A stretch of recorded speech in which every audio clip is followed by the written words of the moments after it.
ഞാനീ പോകുന്നത് ദേവക്കൂത്ത് കാണാൻ വേണ്ടിയിട്ടാണ്. കേരളത്തിലെ സ്ത്രീകൾ കെട്ടിയാടുന്ന ഒരു തെയ്യം മാത്രമേ ഉള്ളൂ, അതാണ് ദേവക്കൂത്ത്. തെയ്യം തുടങ്ങാൻ തന്നെ ഒരു 11 മണി കഴിഞ്ഞിട്ടുണ്ടായിരുന്നു. ഈ കാണുന്നതാണ് പനിയൻ തെയ്യം. ഞാൻ നോക്കുമ്പോൾ കുറച്ച് പുല്ല് മാത്രമേ കണ്ടുള്ളൂ.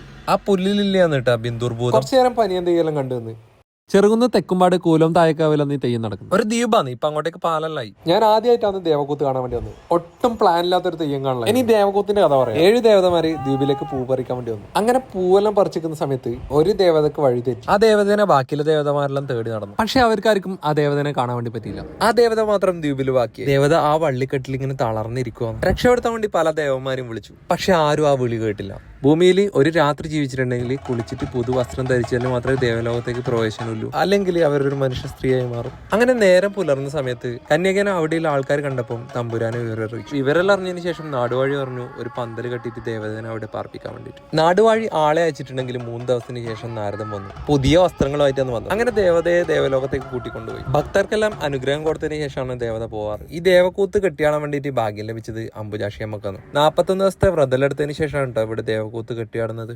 ദേവക്കൂത്തിലെ പാട്ട് ശ്രദ്ധിച്ചിട്ടുണ്ടെങ്കിൽ നമുക്കൊരു കാര്യം മനസ്സിലാക്കാം. മാടായിക്കാവിനെ കുറിച്ചിട്ടും അതിനകത്ത് പറയുന്നുണ്ട്. ഈ കാവുകളും അമ്പലങ്ങളിലും പരസ്പരം ബന്ധപ്പെട്ട് കിടക്കുന്നുണ്ട്. ദേവക്കൂത്തെല്ലാം കാണുന്ന സമയത്ത് നല്ല വെയില്, അന്നദാനത്തിനടുത്താണെന്നുണ്ടെങ്കിൽ നല്ല ക്യൂ. അമ്പലങ്ങളിലും കാവുകളിലും പോകുന്ന സമയത്ത് അവരുടെ ചടങ്ങിനെ ഒരിക്കലും ബാധിക്കാത്ത രീതിയിൽ വേണം നമ്മൾ നിൽക്കാൻ. അങ്ങനെ ദേവക്കൂത്തും കഴിഞ്ഞ് ഞാൻ അവിടെ നിന്ന് ഇറങ്ങി. മേൽപ്പന്തല്ലാത്ത അമ്പലങ്ങളും കാവുകളും കാണാൻ വേണ്ടി നല്ല രസമാണ്. ശരിക്കും നമ്മളൊരു പഴമയിലേക്ക് തന്നെ കൊണ്ടുപോകും. എന്തായാലും കയ്യിലൊരു കുട കരുതണം കേട്ടോ. വരുന്ന വയ്ക്കാൻ അടുത്ത അമ്പലത്തിന് നോട്ടീസും തന്നു. ഇതേപോലത്തെ വീഡിയോസിനായി അഖിലേഷ് അശോക് എന്ന് പറഞ്ഞ അക്കൗണ്ട് ഫോളോ ചെയ്ത് വെച്ചോട്ടോ.